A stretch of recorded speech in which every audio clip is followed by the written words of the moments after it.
Greetings, comrades. We hope you are okay wherever you are. As I record this video, in my residence, I'm under load shedding. I'm sure it's stage 6 or so.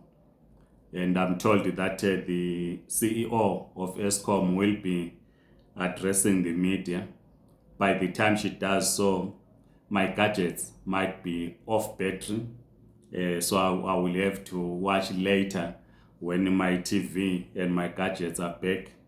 So by the time you see this video, I will have long recorded it because I'm recording it under lockdown, and I will only be able to upload when electricity is back. You might be also under load shedding, or you have been experiencing load shedding wherever you are in South Africa. In Zimbabwe, we started having these load shedding or electricity shortages or outages as early as 1992. Of course, in the first decade of our independence, yes, we did, but it was maybe because of some fault somewhere within the grid system. It was not a planned load shedding, but we started experiencing these challenges after the introduction of the Economic Structural Adjustment Program. Now it is normal to go for days in Zimbabwe without electricity. In the 80s, some of us, we grew up in the villages who were called Obarebe Makhaya because we had no access to electricity. We had no access to running water. We'll use water from the well or from a bowl. We use firewood for our cooking. We use that lamp, the village lamp. If you know, we'll buy paraffin in town and use village the lamp, or using a candle. That was the electricity. That's energy, so to speak. That was the village energy, which those in the cities in Zimbabwe were not using because they had access to electricity. So whenever we would get to town, Renkini, would be smelling firewood, and they would say, Obarebe Makhaya laba.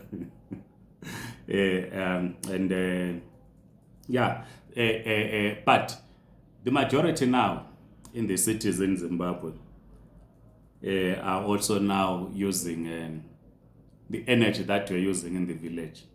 They are cooking using firewood. They are using the lamp. Of course, because we are in the fourth industrial revolution, they are using some power, some solar lamps that they are now using in the cities because you go for days without electricity in Zimbabwe, as we discussed in the previous video. And in South Africa of late, Eskom is experiencing serious challenges. Myself and my team, we have not done an analysis on the impact of the South African economy because of load shedding. I know that other economists, they've done so, and they continue to do so, to analyze the South African economy based on the impact of load shedding. And we are told that many companies are closing down because they cannot manage to operate under load shedding, and the workers are losing jobs. Small business enterprises are closing down. One comrade of mine the other day, I'm not sure whether this is true or not, but this is what was saying. Was saying, Comrade Mabena, our brothers from Nigeria, they speak so loud, and they were saying to me, do you know why? I said, no. I think it's just the way they are. I said, no. Because in most cities like Lagos, Abuja, in Nigeria, it will be generators making noise. So you need to speak to your neighbor. So you have to raise your voice for your neighbor to hear you because of the noise of the generator. So these days, if you walk in central Johannesburg, you hear the noise of generators. And you obviously, if you want to speak to someone, you have to raise your voice. So that tells you the impact of load shedding. There are, of course, companies that are managing to get generators. We see some small business enterprises, they buy these small generators. Some they buy these for home use generators. Of course, unfortunately, where I am, we do not have a generator, so we have to wait until Eskom remembers us that we also have to use electricity. Now, this is something that all of us we should be discussing, because in the current political discourse in South Africa, we have been talking about migrants, particularly holders of ZEP, blaming migrants for lack of jobs, that migrants are taking our jobs. I mean, if you talk of 178,000, and we said some are on business permits, those that are working are less than a percentage of the 4 million migrants that work in South Africa. And then you have this discourse that migrants are taking jobs. We march to hospital entrances to stop other people from accessing health facilities because they are migrants. And we think that if they are gone, the economy is going to improve. I heard others saying load shedding is caused by the presence of migrants. Go to Zimbabwe, we don't have many migrants in Zimbabwe, but I'm saying we go for days without electricity. So it cannot be that challenges that Eskom is going through is because of migrants. No. So the point that we want to raise in this video is that young people who have been drawn into Operation Dudula, who have been drawn in Put South Africa First, who have been drawn in Soweto Parliament, should be using their energies that they have to say, how do we ensure that every South African has access to electricity? How do we resolve the challenges at Eskom? Because electricity or electric power is a challenge to all of us in the region, in the SADC region. We import electricity in Zimbabwe. South Africa does also import electricity from some countries. But electricity remains a challenge within the SADC region. And we must, as a region, not South Africa only, but all of us as the SADC region or the African continent, begin to say, how do we deal with the issues of electricity? And for a moment, just forget about the presence of migrants, because they are not the cause of our challenges, economic challenges for that matter. Electricity, absence of electricity, contributes to the lowering of economic growth in any country. And as the Zimbabwe Communist Party, in our program Completing the Liberation of Zimbabwe, which of course our program speaks to Zimbabwe, but some lessons can be borrowed by other countries, particularly on the question of energy and the water. You know, in Zimbabwe, like I'm saying, we grew up in the village, we'll get water from the wells, unprotected wells for that matter, in Tombo. Later on, with access to Isborane borehole, other villages did not have. In cities, they were having water from their taps. You go to Harare, no one drinks water from the tap. People queue to get water from a borehole. Those ladies who, you know, when we were growing up, people were perming their hair. I don't know the hairstyles of young ladies these days. They would not carry a bucket of water because they were in cities, because there was no reason. So perm your hair, go to the salon, because you will not carry firewood on your head, you will not carry a bucket of water. But ladies in the villages, they will not, because you have to carry firewood on your head, you have to carry a bucket of water. But this is now what is happening in the cities in Zimbabwe. Government is boring. It's actually drilling. Government is drilling boreholes in cities. And the president has made it his priority. There's what is called presidential borehole scheme, where they drill borehole. And in South Africa, we know also it imports water from Lesotho. The water that we use in Gauteng comes from Lesotho. So if Lesotho at some point will say, no, we're tired of giving you water, they simple switch off, you will have a crisis. I remember, I think it was Comrade Nomvula,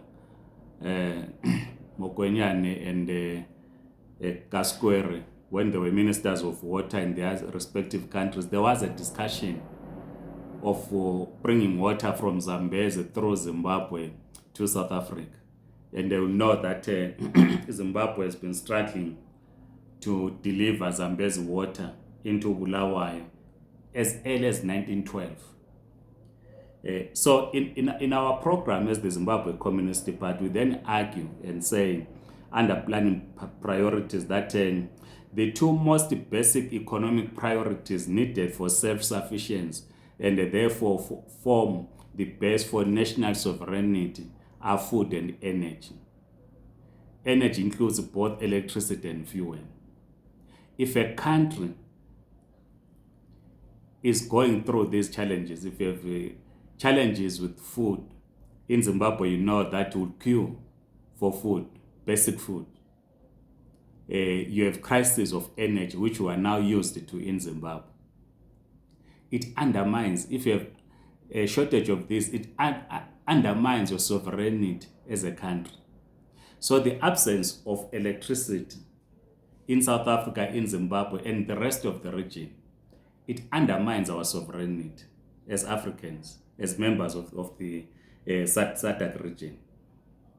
What the young people, Operation Dudula, Hlanhla Lux and Soweto Parliament, Put South Africa First, and others should be discussing is this, which I quote from the program of the Zimbabwe Communist Party, titled Completing the Liberation of Zimbabwe.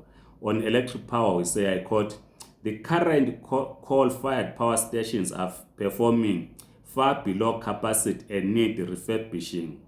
Making them more efficient can reduce carbon emissions and the use of their smoke to produce protein-rich algae, which may be turned into biofuel or cattle feed, can further reduce carbon emissions.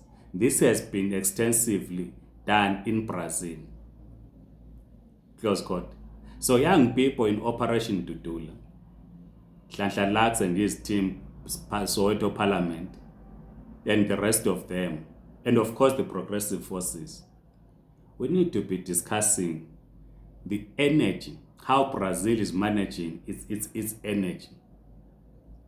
As I'm quoting here about the coal-fired power stations, which in Zimbabwe are performing below par in South Africa. And I hope that when the CEO of Eskom finally addresses the media, like I'm saying, I'm recording this, I heard that he was going to address, and by the time you see the video, might have addressed because I'm under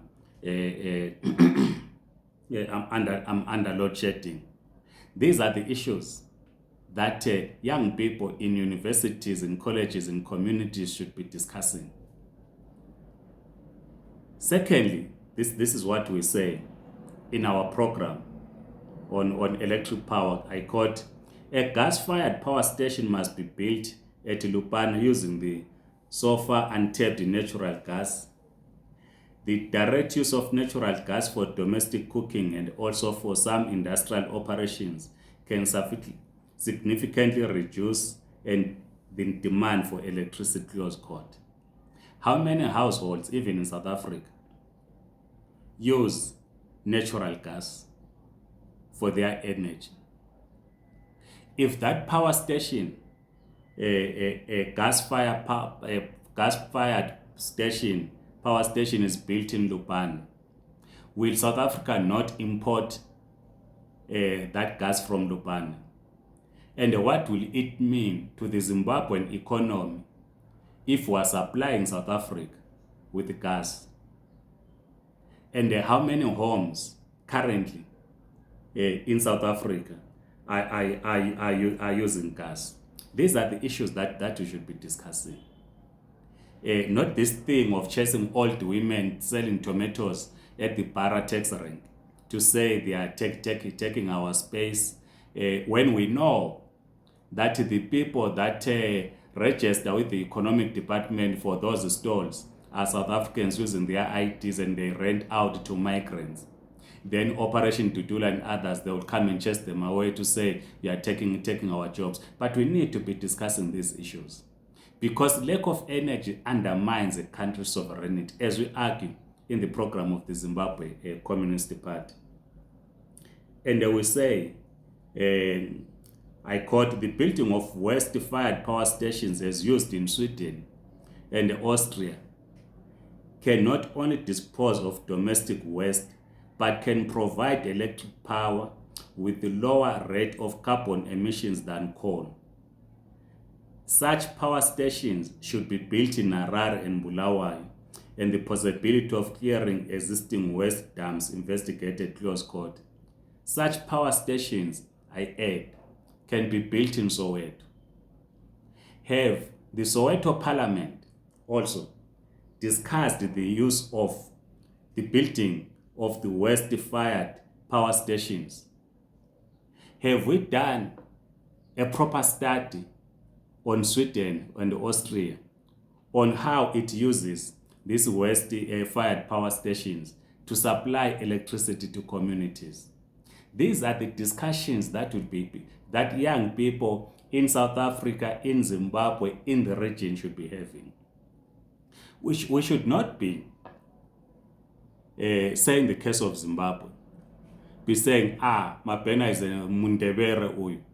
That's not what, whether Ndebele, Swahili, whatever I am, it does not change. It doesn't matter, right? We should not be discussing, no, this one is Shona, this one Mundebere.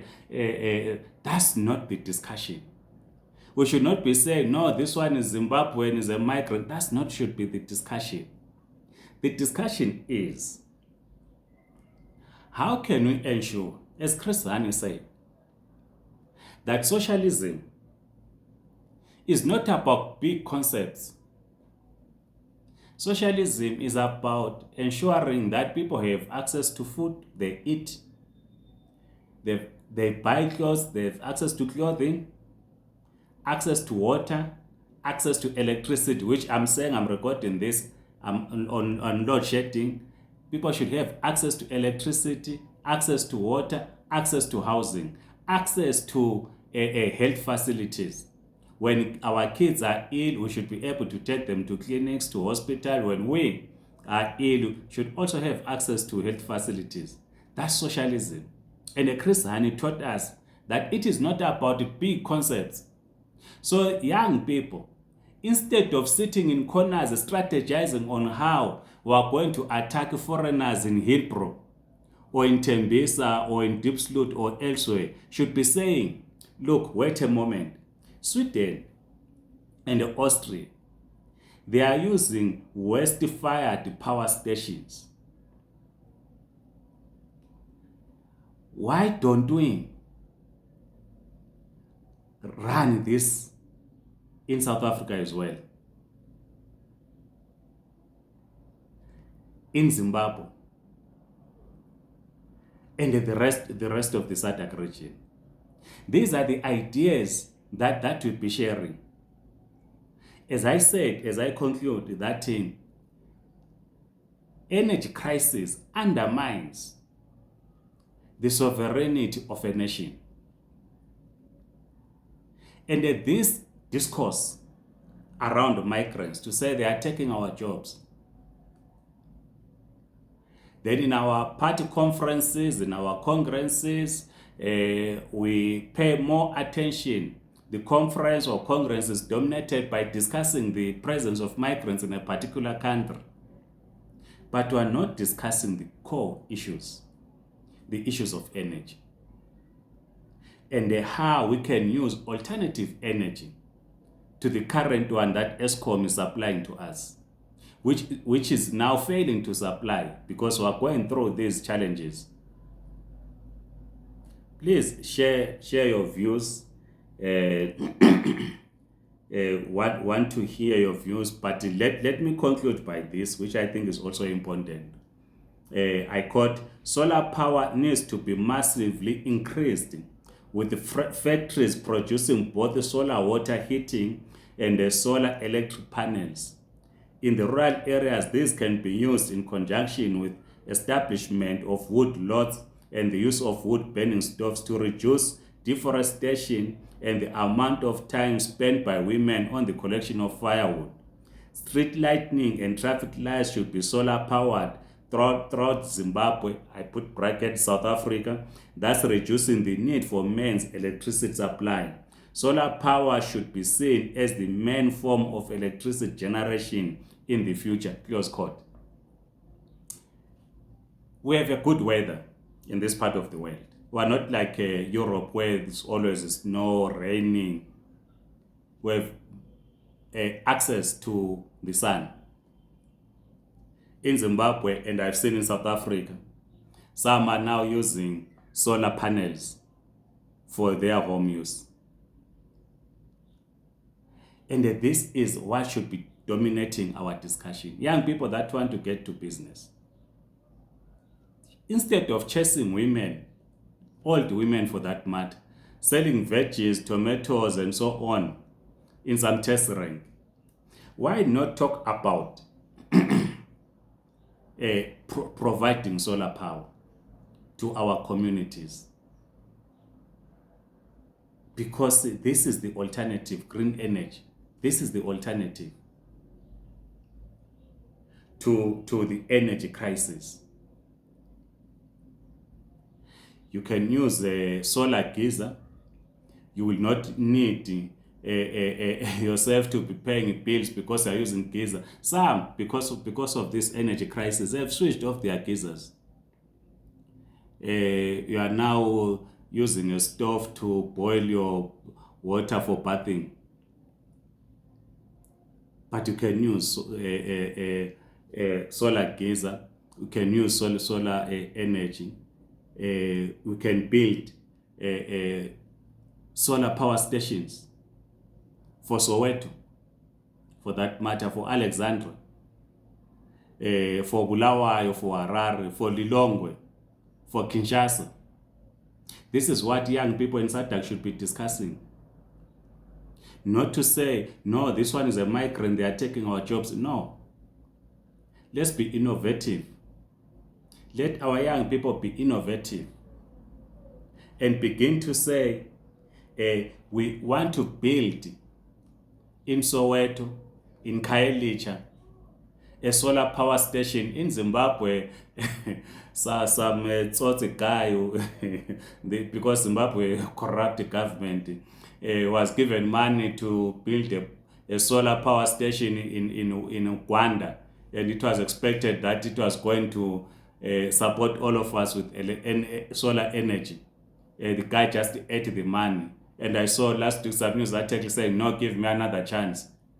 And nothing was done to him. He was not even arrested. I can't remember his name. Was never arrested. But the opposition members are always thrown in prison. They have been there without bail. But this guy is a big guy, well built. I can't remember his name. He squandered millions of money meant for solar energy, or solar factory that was being built in Kwanda. I hear the former boss at Eskom, Coco, a South African, I think as a tender to now build a solar plant in Kwanda. I saw Strive Masaiwa. I stand corrected, but I saw as if he's trying to also build a solar plant for Bulilima.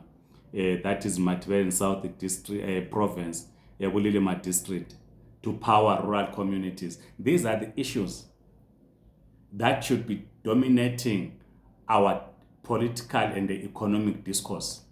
To say every household must have access to electricity. Every household must have access to energy. And you remember after the Russian Revolution of 1917, less than 10 years, the whole Russia, almost the whole Russia was electrified. 27 after independence in South Africa, was 27 after freedom, 42 years after independence in Zimbabwe, was still battling with issues of energy. But with the energy, the physical energy, to mobilize ourselves against certain people because they are darker than you think they don't belong here. When we discuss the national question, the question of belonging, we say, no, this one does not belong here, must be driven out.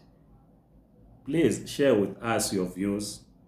I did not discuss the liquid fuel and so forth, integrated energy program and so forth. I will not discuss that, but we want to hear your views on what you think about the issues of energy, electricity in South Africa, in Zimbabwe, and the rest of the region. Please circulate this video to as many contacts as possible. Please subscribe to this YouTube channel.